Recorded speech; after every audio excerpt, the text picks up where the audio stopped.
Hola hermanos, el día de hoy, 7 de febrero del 2020, es viernes de la cuarta semana del tiempo durante el año. Fíjense, hoy es primer viernes de mes, es primer viernes de este mes de febrero, así que yo les invito, los que tenemos esta devoción grande, todos la deberíamos de tener al Sagrado Corazón de Jesús, pues tenemos que participar de la Santa Eucaristía y de esa manera ir solidificando nuestro amor en torno a este corazón que tanto ha amado al mundo y que tampoco es correspondido. Fíjense, hoy voy a hablarles, no es memoria obligatoria para nada, del Beato Pío IX, Pío IX, ¿no? El Papa, que fue gran devoto, de hecho, del Sagrado Corazón de Jesús. Él nace un 13 de mayo de 1792 en Senigallia, en Italia. Ahí estuvo, fíjense, fue bautizado el mismo día de su nacimiento como Giovanni María, Mastai Ferretti era su apellido. Luego se traslada a Roma allá por 1802, 1803 a estudiar, porque sí, fíjense, en ese momento todavía él no estaba pensando para nada en ser sacerdote ni nada de eso. Ese cambio le vino en una misión que hizo en Senigallia, en la que allá por 1812 pues se da cuenta de que el Señor lo está llamando. Él era catequista. Y bueno, entra al seminario y bueno, para no hacerles largo el asunto, en 1819 es ordenado sacerdote. Fíjense qué interesante. Al año siguiente, en 1820, es llamado a participar en la misión aquella que llevó adelante la Santa Sede. Mandan a un obispo, de hecho a un nuncio, digamos, no propiamente con el título de obispo, sino un nuncio, para que visite los países de América que se habían independizado. Y entonces, ¿cómo hacer? Y él estuvo 5 años en Chile. O sea que fue el primer papa, sin ser papa, no evidentemente, que vino a América. Y ahí estuvo. Se dice que su visión sobre la situación era increíblemente interesante y por eso su trabajo fue considerado rápidamente. Miren, fue ordenado obispo, pero muy joven, a los 36 años. Lo nombran arzobispo en Spoleto, luego lo pasan para la arquidiócesis de Imola, siempre situaciones bien complicadas. En 1840, fíjense, en 1840 es nombrado, apenas tenía 48 años, es nombrado cardenal y 6 años más tarde va a ser elegido como papa un 16 de junio. Fíjense, o sea, realmente la vida le da un vuelco completamente. Estamos apenas en 1846. Y el Papa, pues para que vean ustedes lo lindísimo del asunto, ¿no? Él va a ser un Papa extraordinario, el pontificado más largo de la historia, ¿eh? El pontificado más largo de la historia, para que lo vean ustedes. El Papa de la Inmaculada Concepción de María, no se les olvide que en 1854 él es el que da la declaración dogmática, en 1869 el Concilio Vaticano I, o sea, vamos, solo que le tocó vivir la época de la reunificación italiana, por eso es que el concilio se tuvo que cortar de manera abrupta en 1870 y lo va a terminar, de hecho, el Papa Juan XXIII, pero no es que lo termina, sino que declara que está terminado. Él muere un 7 de febrero de 1878. Miren, el trabajo del Papa, increíble, ¿no? O sea, realmente, claro, su pontificado es largo y entonces eso fue rechazado. Al principio lo consideraban como un Papa liberal. Y no, si el Papa desde el inicio era una persona que no entraba en esa mentalidad liberalista o del liberalismo decimonónico, del liberalismo del siglo XIX, que fue tan dañino, pero tan dañino, sobre todo en nuestros países, en América y en España también. O sea, pero no, la mentalidad de él era mantener la doctrina de la Iglesia. Por eso sus documentos, la Quanta Cura, el Sílabus, o sea, la recopilación de todas las herejías y la condena de esas herejías de la época.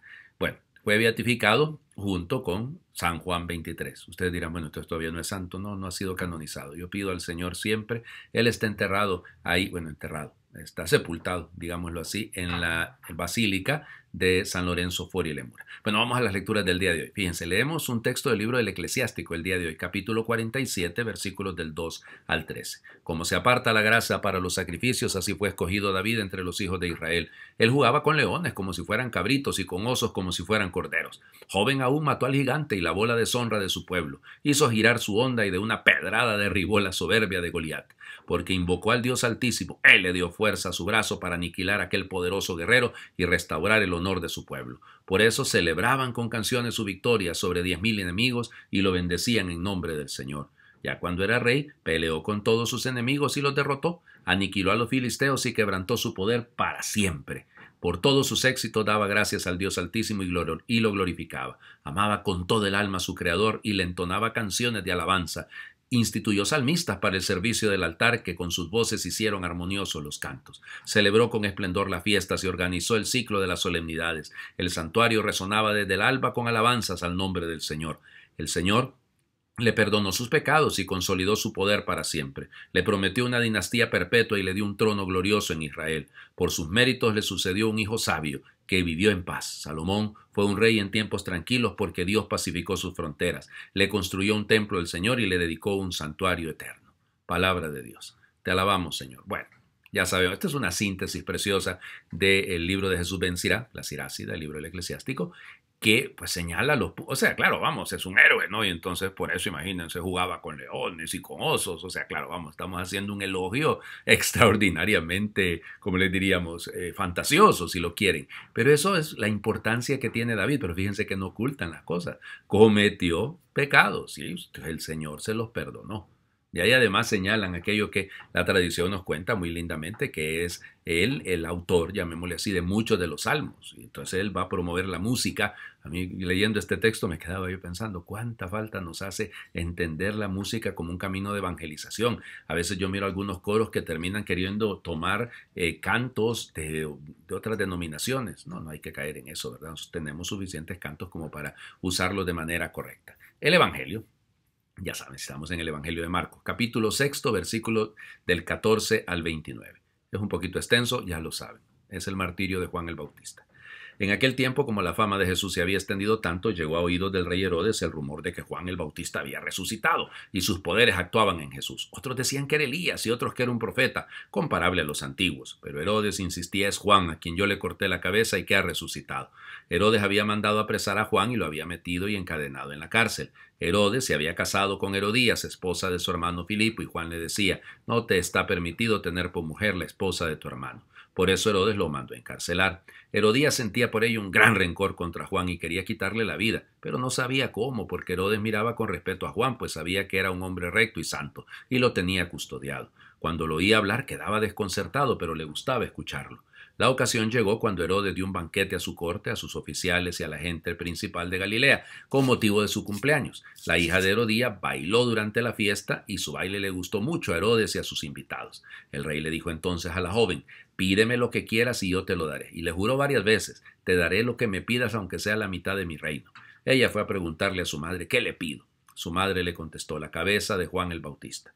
Volvió ella inmediatamente junto al rey y le dijo: quiero que me des ahora mismo en una bandeja la cabeza de Juan el Bautista. El rey se puso muy triste, pero debido a su juramento y a los convidados, no quiso desairar a la joven, y enseguida mandó a un verdugo que trajera la cabeza de Juan. El verdugo fue, lo decapitó en la cárcel, trajo la cabeza en una bandeja, se la entregó a la joven y ella se la entregó a su madre. Al enterarse de esto, los discípulos de Juan fueron a recoger el cadáver y lo sepultaron. Palabra del Señor. Gloria a ti, Señor Jesús. Bueno, varios elementos aquí, ¿no? El desenlace de la vida de Juan, su fidelidad, su señalamiento. Juan era una persona fogosa que señalaba las cosas como eran, no había medias tintas para él, puntos sobre las íes, claridad meridiana, si lo quieren, y bueno, eso va a provocar tener enemigos. Eso es la cosa más natural, ¿no? Y los poderosos siempre van a ser enemigos de los que dicen la verdad y van a buscar cortarles la cabeza. Es decir, hay miles de maneras de eso hoy en día, ¿no? Las redes sociales y tanta cosa, generar calumnia, generar miedo, generar zozobra, inventar cosas. Bueno, eso es nuestro mundo y tenemos que ser conscientes de que en este mundo vivimos. Lógico, ¿no?